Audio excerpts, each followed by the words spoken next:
Yo, what's going on, guys, and welcome back to episode 47 of the New World Ironman series. In the last episode, we ended by getting this Num's Key Spear as a drop from the Keeper of Num, located just outside the central outpost in Brimstone Sands right here. It's really not a hard farm if you want to go do it.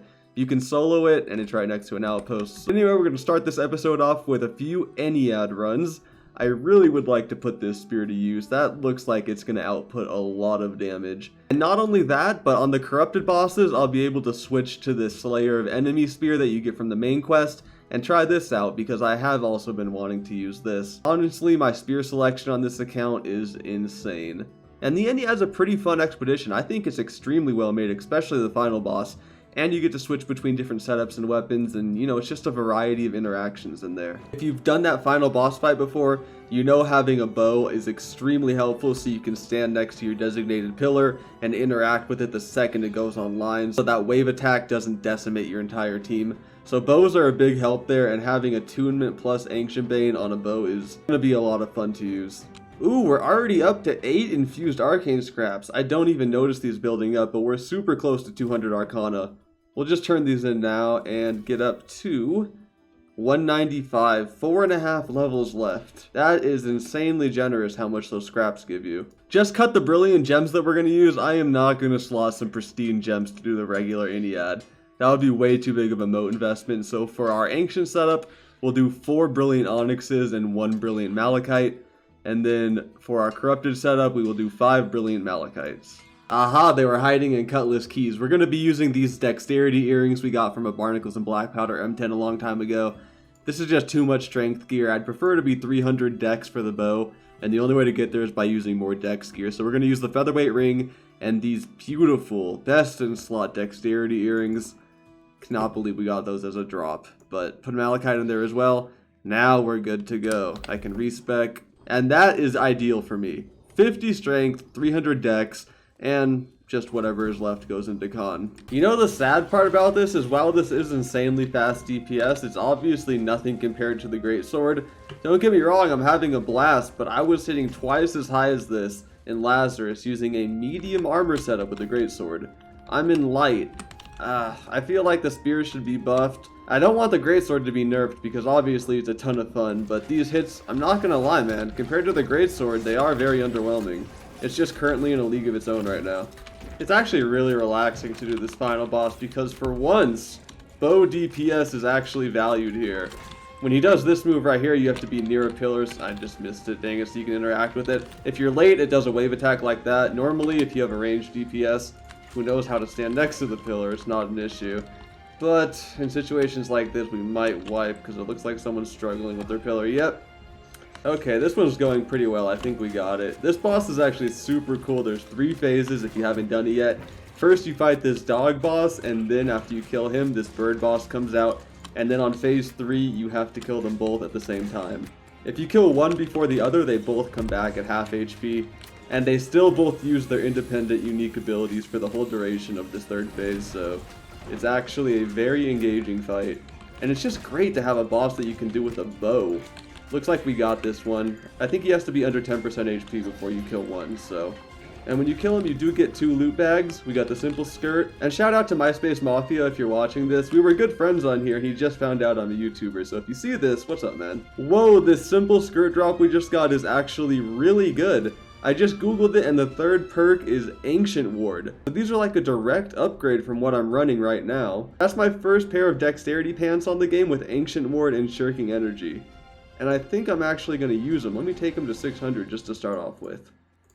That's a super solid pair of pants, man. Sadly, the spear has to go. Like, I'm sorry, I can't fight reality any longer. Greatsword is just the best DPS in the game right now. So we're going to cut a pristine sapphire. We're going to slot this into the Blade of the 19th. We'll use this for the corrupted mobs and my stone healer for the ancient mobs. I'm not lying, it's literally over double the DPS to use a Greatsword over a spear. Like, look at this, man. My heavy attacks are literally doing 6,500, and they come out at light attack speed. Dude, like, I'm not making this up. Greatsword is severely overpowered compared to the other weapons right now. Look at this!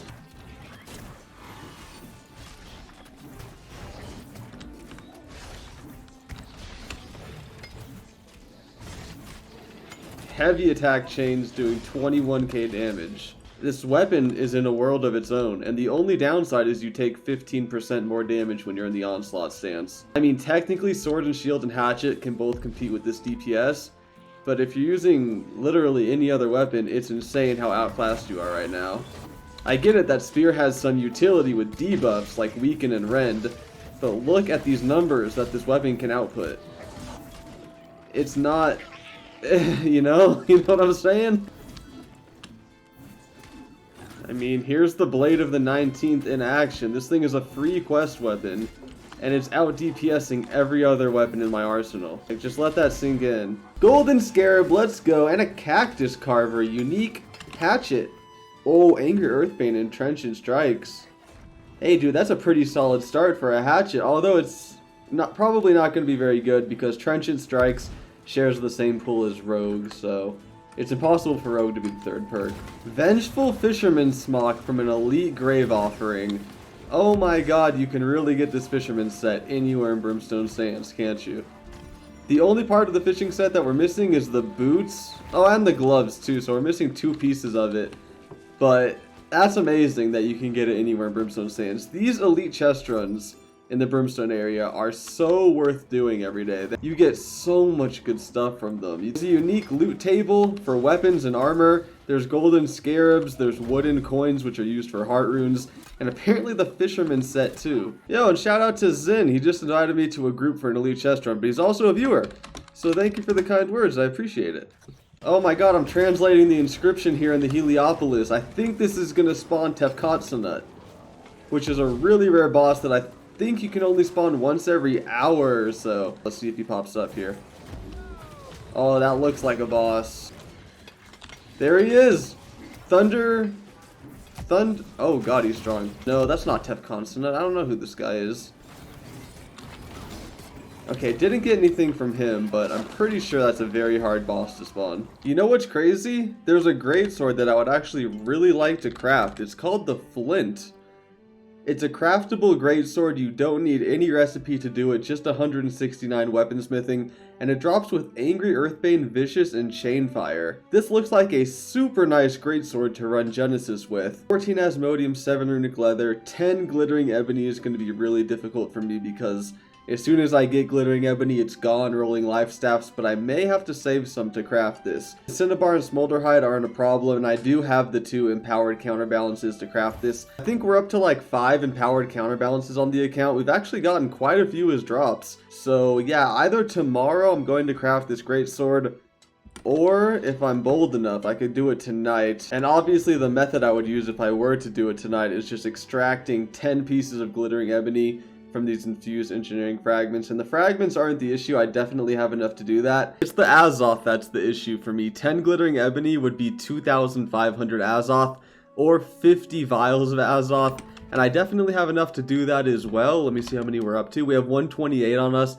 and I think I have another 100 somewhere in my storage sheds, but I have a very bad habit of every time I need cooldown mats, I just assume I have the Azoth to cover it, and I just come here and extract them. But one day I'm gonna run out, and I can't buy vials of Azoth, so it's just a bad habit. I really shouldn't do it. But of course, the devil on my shoulder is telling me that I could get that greatsword tonight if I really wanted to, and I think I will.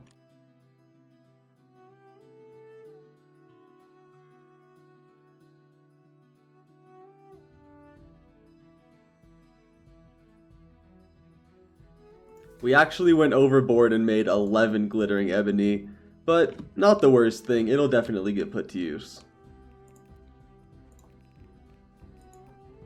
Ah, there they are. Apparently I store all of my legendary crafting components in Cutlass Keys, but we have 4 empowered counterbalances, so we can definitely afford to spare 2 for this greatsword. Alright, I think we have everything. Let's go ahead and filter by have materials. And then scroll down, it should be at the end of this list right here. Flint. We can craft it now. That's a good amount of resources, but I tell you what, that's a very nice greatsword for running Genesis. Bane and Vicious is a lot of damage. Comes straight in 590. We can go ahead and upgrade that to 600. There we go, the legendary Flint greatsword. I mean, I'm not lying, for a craftable sword, this is exceptionally good. If I got this as a drop, I'd be very happy.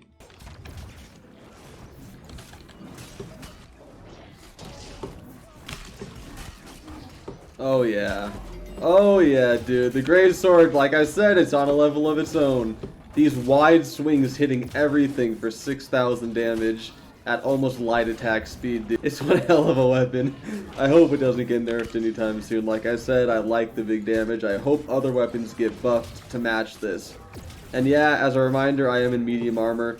I'm hitting this in medium armor. I'm not in light armor. And I still have 150 con, so it's not like I'm making some sacrifice to get this insane DPS. Oh man, we got a really nice Void Gauntlet. Check this out. Vicious, Ancient Bane, and Voracious Blade. Oh god, these archers are so strong in here. That's a nasty Void Gauntlet, man. This would destroy here with Void Blade. Oh my god. Ooh, and we got another really nice Greatsword PvP piece. This Guardian Flanker shirt of the Brigand. Dexterity, Constitution, Slowing Rupture, Refreshing, and Resilient. I haven't tried the Greatsword yet in PvP, but I'm sure it's fun. It's a brand new day, time to start things off right with 2 more Night Vale Life Staff rolls. Let's see if I start my day with the best in slot Life Staff today. Blessed and Fortifying Sacred Ground, so close. This Beastbane, man. I think it's roughly the same chance to get Beastbane and Refreshing Move. So this was, I would say, a 50-50 roll at being a best in slot Life Staff.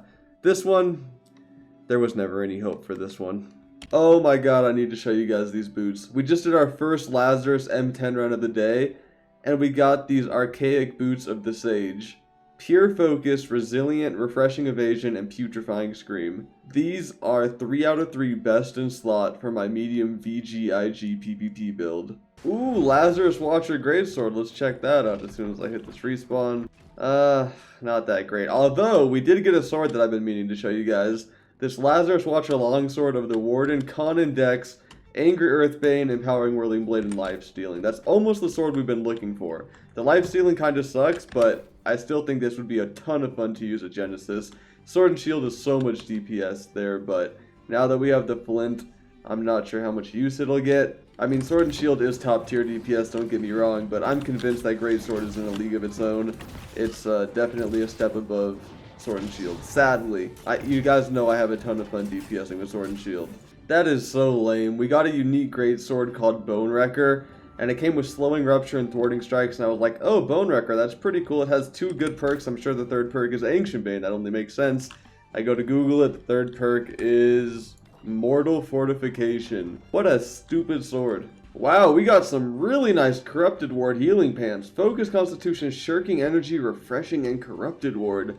Oh my god, those are perfect for healing a corrupted dungeon. Hey, even after the nerf to Shirking Energy, I've seen a lot of people trash talking it.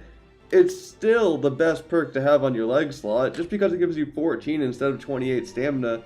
Dude, who cares? That's an extra dodge in most cases. It's still an S tier perk. Yo, shout out to No TP Challenge, one of my viewers who's also doing the Ironman challenge or the No Trading Post challenge. He said he was inspired and finally uploaded his first YouTube video today. So I just checked it out and it was pretty good stuff, and I think a lot more of you guys should make YouTube videos because it can't just be you guys watching all the time. Sometimes I want to watch New World content too. And shout out to Excalibur for the kind words, I appreciate it, man. But yeah, I'm serious, a lot of you better start making videos. Always a nice surprise when you get an aptitude crate just grabbing one stray node on the road. Let's see what's inside of here. Yes, we got some more Cinnabar. Actually, Tolvium too, because we're getting low on both now. We used to just be low on Cinnabar, but we're kind of low on everything right now in terms of Asmodium. Someone was hosting an open world boss farm to try to get a few pieces of the engineering outfit, so I figured I would tag along. Open world bossing is probably my favorite thing to do in this game, and I actually only have like 2 pieces of the engineering set. I think I have the shirt and like maybe the gloves. I'm not sure, but this guy drops the hat, and then we're also going to farm another boss that drops the pants, I think. Just thought I would tag along, try my luck. Broken Blade. Didn't this used to be called Shattered Sword? Oh my god, you can actually mine this big Orichalcum vein. That's awesome. Dude, this farm's actually great. There's like 5 Orichalcum nodes I can just passively stock up on while I'm here. Wonder how many of this will give me. 32? That's not very accurate. You know what? Like, I'm sorry, I'm getting this one too. You guys don't understand. I can't make my daily Asmodium. Crystal Spirit Guide Ring. I have not heard of this one. Then again, I doubt anyone has really. Nobody farms here. This was just a one-off group that's here. Oh my god, it's in 435. Wait, we just got the Woodworker's shirt. I didn't know you can get this from Overseer Levy. I wasn't even here for this. That's awesome, dude. That's the third piece of the Woodworker set. Oh my god, I had no idea that you could get that from here. That's amazing. Uh-oh. Ooh, a purple drop though. That could be pretty good. I think I'm gonna call it here for this farm. Too many people left. It's pretty hard with only 4 people. No tank, no healer, and we end on the engineering hat. Oh my god. Back to back, the Woodworker shirt from Overseer Levy, and then the engineering hat from the Caminist Gate Lord. Wow, that is super lucky, dude. That's the best possible drop I could have ended on. Alright, I'm out of here. Well, I think to wrap things up, we're going to make our daily glittering ebony using our 3 pieces of the woodworking set with the newly acquired shirt. Hopefully we get at least 1 bonus. We'll start next episode off by rolling some life staffs.